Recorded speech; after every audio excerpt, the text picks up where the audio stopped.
Good morning, everybody. Happy Tuesday. Hope everybody had a good weekend. I had a pretty good weekend. Didn't really do anything too exciting, but productive weekend, I guess. I apologize if you can hear some noise back here. I've got the 3D printer running, knocking out some stuff. So, anywho, let's see who we got joining us this morning. Got Mark Lindsay's says, morning, y'all. Currently clear in 41. 41. Holy cow. Looking at a high of 79. Wow, that's quite a temperature swing there, buddy. John Howard is here. Good morning, John. Troy Pritchard, good morning. Thank you for the thumbs up, Troy. Appreciate you. Larry Galt. Good morning, everyone. Dog days of summer. Yeah, I tell you what, it got really toasty yesterday. I think it got up, I don't know, I didn't really look, but it had to be up around 90, I guess. High 80s or something, but pretty warm. Clyde's here. Good morning, Clyde. 75 going to 90. All right. Sean's here. Good morning, Sean.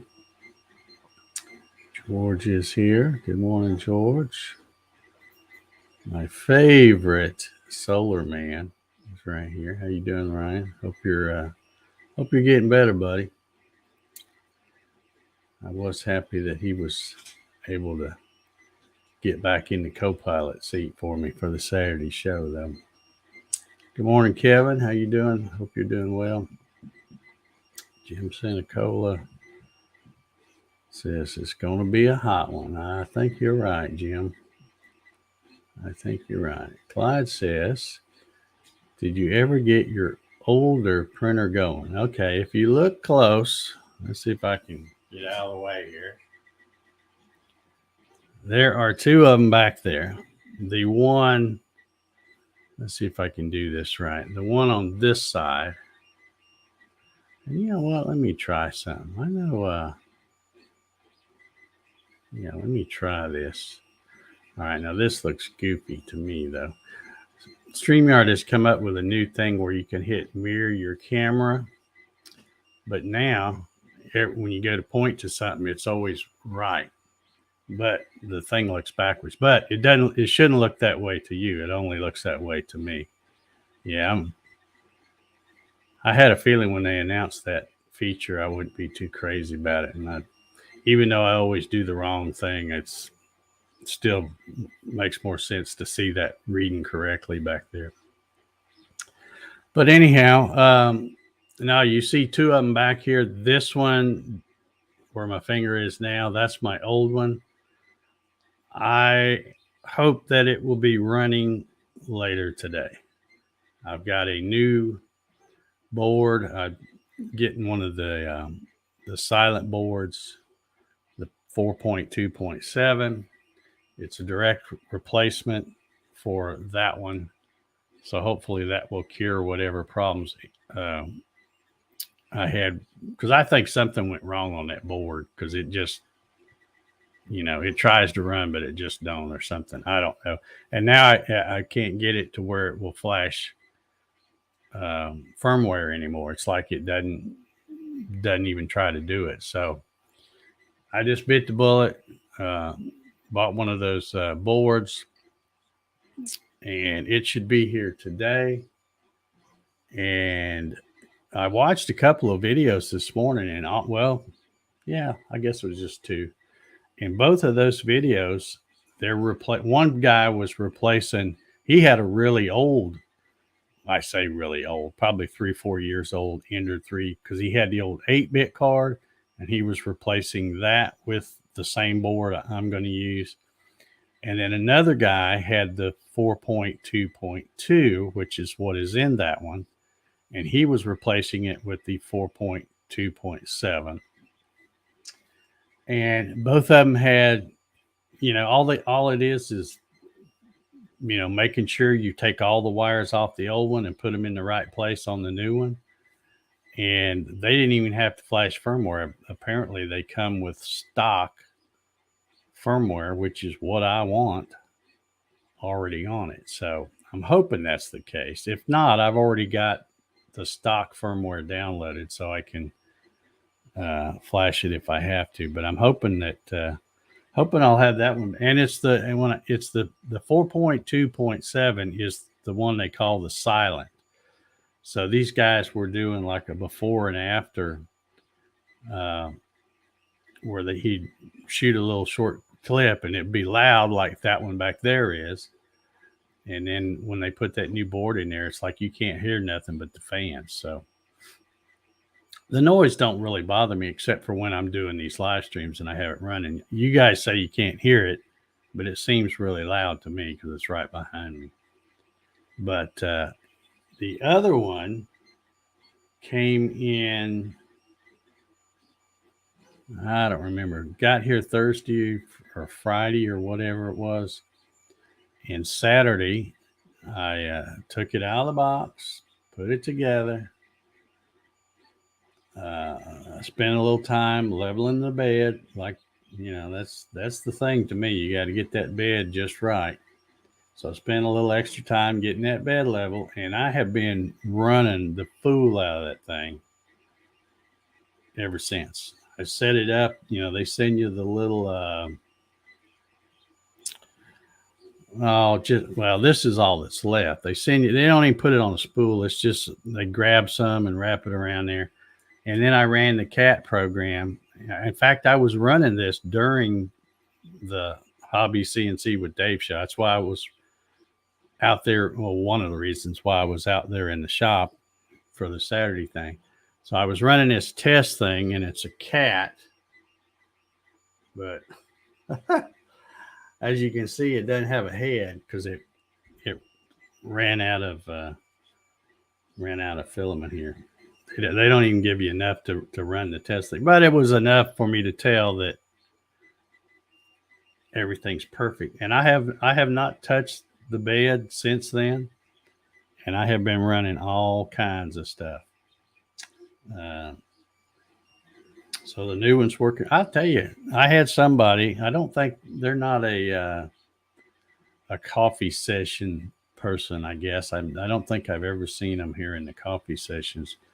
But they usually watch and comment on the Design Spark tutorial videos that I do.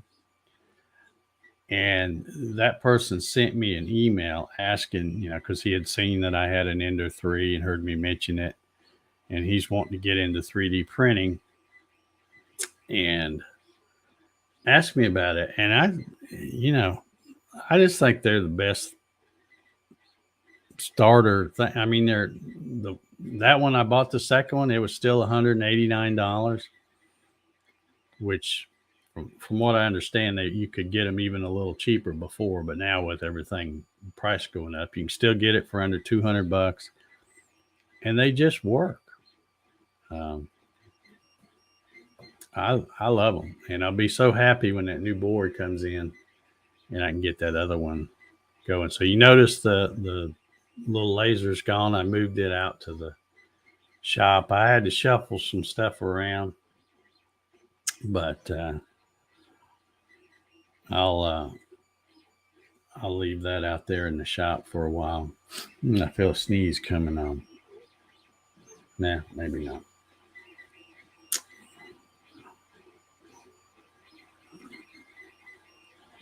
Let's see. Am I missing some comments here? Yes, I am. George says summer's in full swing. Vacationers are back. Mark said he did all the Memorial Day things yesterday. Linda played the pipes at 2 ceremonies. Oh, let me pause for a second. Turn this off because it just stopped. I can turn that fan off.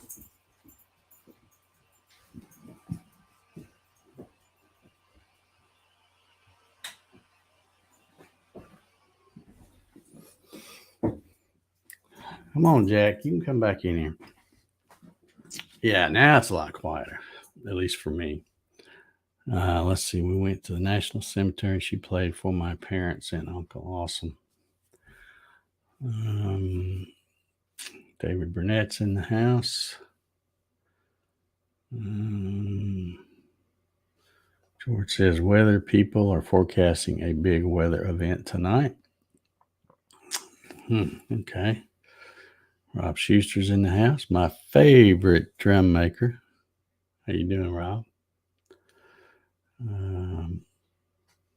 Marcelo's here. Good morning, Marcelo. Mark said he heard an occasional squeak. Yeah. It's, like I said, I don't think it picks up that much, this mic, but when it's right behind you, it's it seems pretty loud to me. And I'm anxious to see when I get this new one because it has the silent driver thing. And if it's as quiet as those two videos I watched this morning, it's going to make a big difference. But that's not really why I'm buying the car. It's just I'm buying the car to try to repair whatever else is wrong with it. So hopefully that will be. And as you look, those things, I'm actually trying to get them all. I ran a bunch of different things. Wow.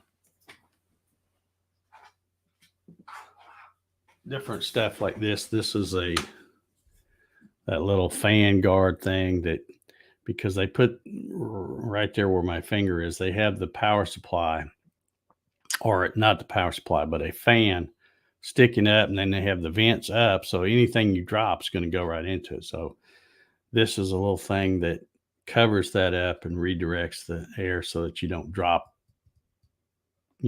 stuff in it. And so I made one for the newer one. It's already on there, and so I'm running some other parts for the older one. I say older one; it's only like 2 months older, I guess.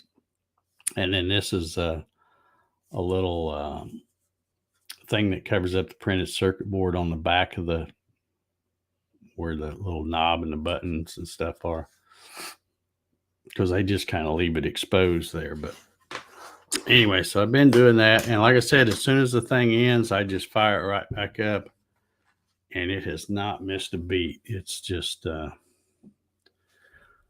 such a such a good little printer. I can't say enough good things about it. Clyde says I couldn't hear it. Didn't have my hearing aid in. Yeah. Okay. Yeah, you probably wouldn't hear it then. Larry said he needs to get a laser. I have 3 things to make due to the passing of my brother-in-law. Yeah, those little lasers are nice. I told y'all that I was over at Melinda's the other day to see her new Thunder, and she texted me a picture. What day was it? Sunday, I think, or something. Or no, it must have been Saturday. Anyway, she had ordered the rotary axis attachment thing that goes on that. And apparently she hooked it up and it jogs and does all that. That was all really easy. But I guess she's having some issues trying to get Lightburn, get it to work correctly with Lightburn or something. So, and of course, being the weekend, she couldn't call anybody because they're all closed. So,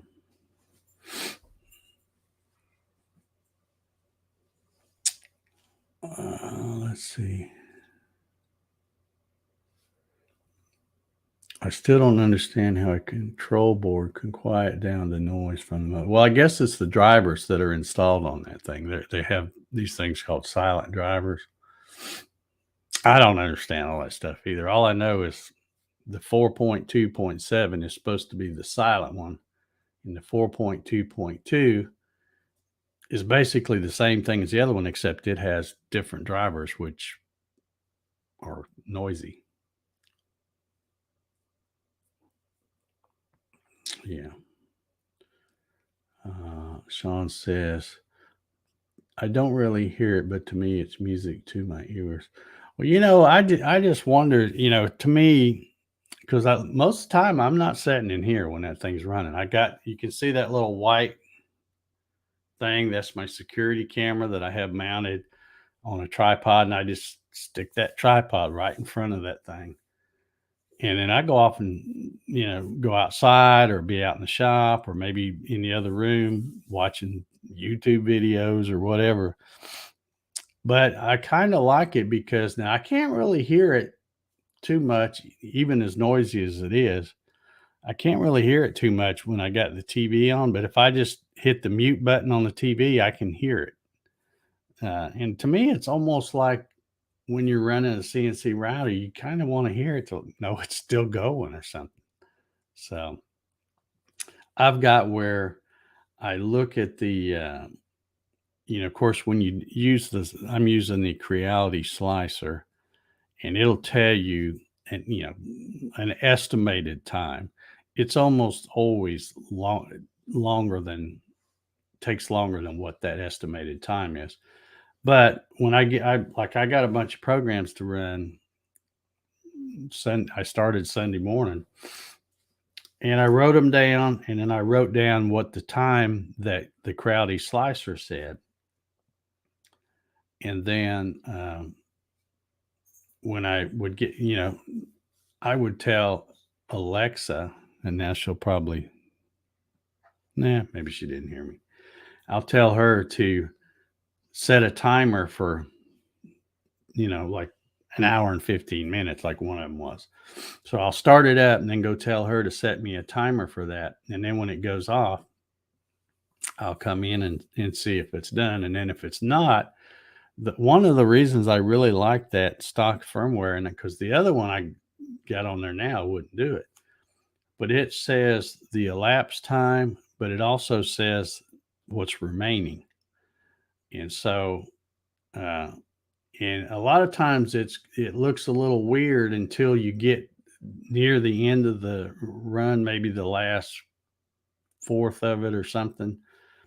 But if you come in here and look and it says that it has 32 minutes remaining, I can go tell Alexa, set a timer for 32 minutes. And when she goes off and I walk in here, it's stopping right then. So it's really accurate as far as once it gets down near the end, it narrows it down and gets it to where it knows how much time's left.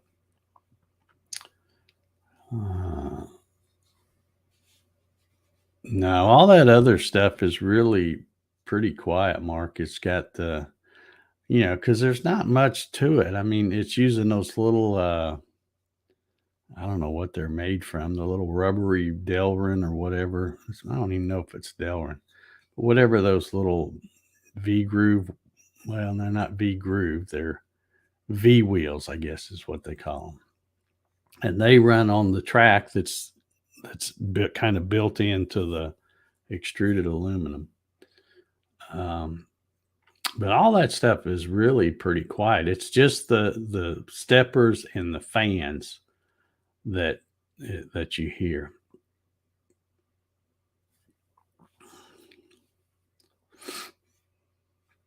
Darren Bird's in the house. How you doing, Darren? Clyde's talking about his hatting. Says with DM542 drivers is quieter than my other CNC with TB6560 drivers. Yeah, I knew what you was talking about, Clyde. Yeah, they'll make a difference, and just they'll make a difference in sound just depending on how you have your resolution set too. That'll make a difference. But anyhow, I'm gonna be that guy, the one that's sitting peeking out the window all the time, waiting on the Amazon driver. I was outside yesterday. Here it is. Yesterday was Memorial Day, and I heard one of the, how they all have the little beep beep backup things on their vans. And I heard that and I looked over, and my neighbor 2 doors down was getting an Amazon delivery on Memorial Day. I don't know about that. I doubt there's anything she could have needed that had to be delivered on Memorial Day, but I guess Jeff Bezos runs a pretty tight ship. From what I've been hearing, he's always trying to bust the unions and all that stuff.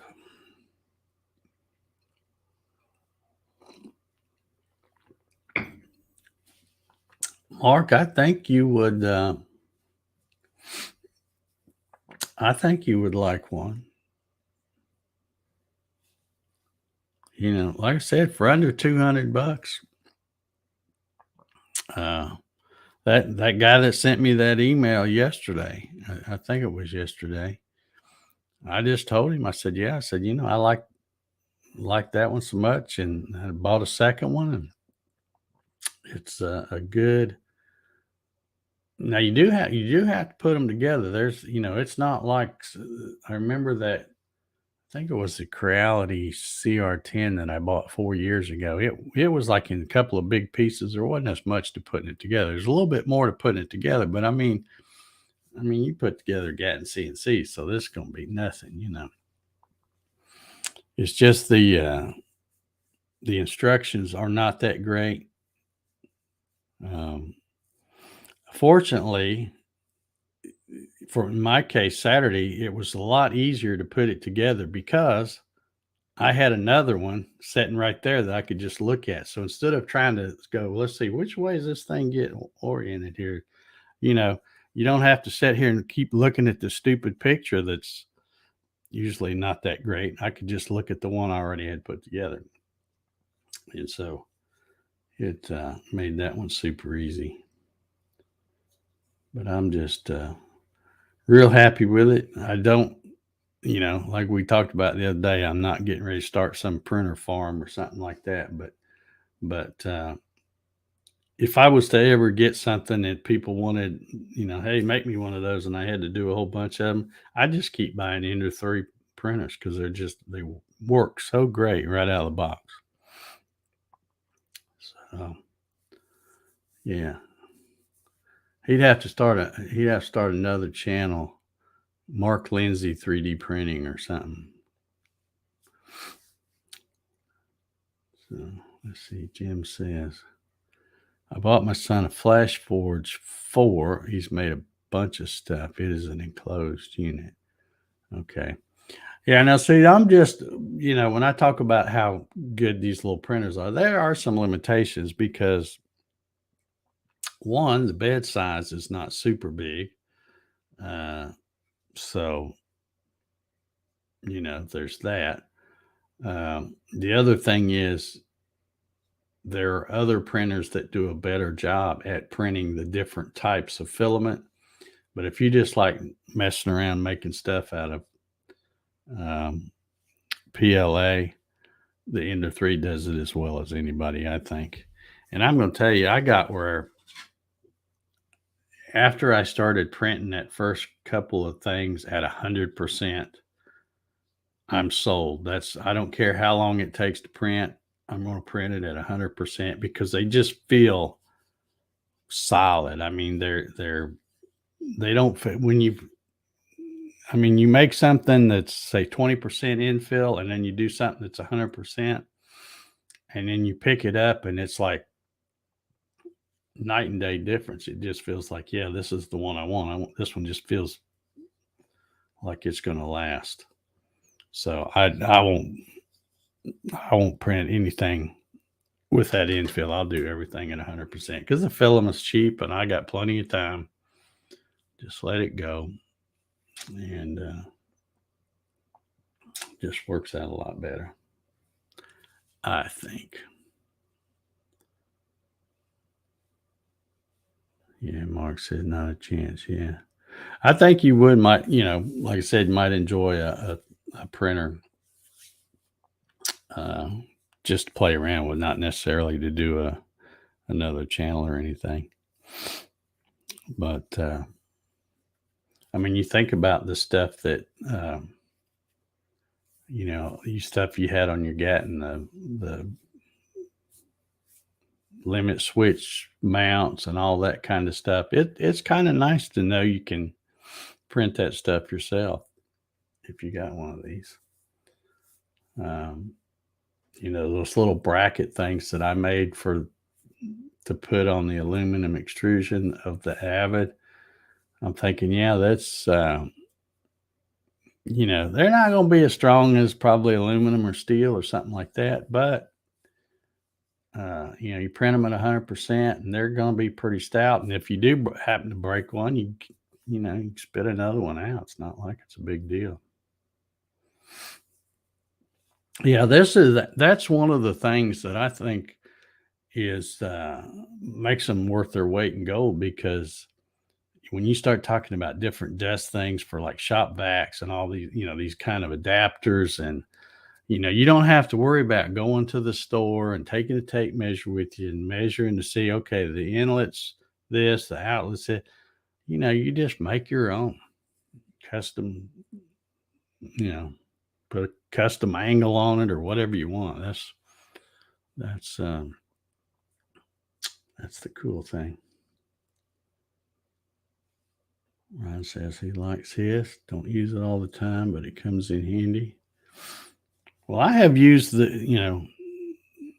these later ones a lot more than I did the first ones, because all I made was junk, the first ones, because I was learning how to do it, and I couldn't really think of that much stuff. But now, I don't know why I couldn't think of it before, but now I can think of lots of things that I want to make. And plus, it goes along well with that Design Spark Mechanicals. I can draw something up and I can go, I wonder if this would work, and print it, kind of make a prototype type thing using that. So I really like that software. I had somebody message me earlier. I know probably a few of you in here that are watching right now watch those videos, and I had somebody said they want me to show them how to do external threads.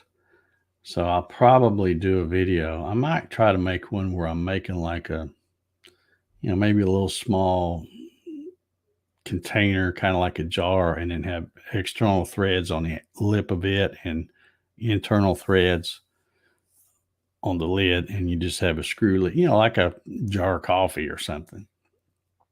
I may try to do that coming up.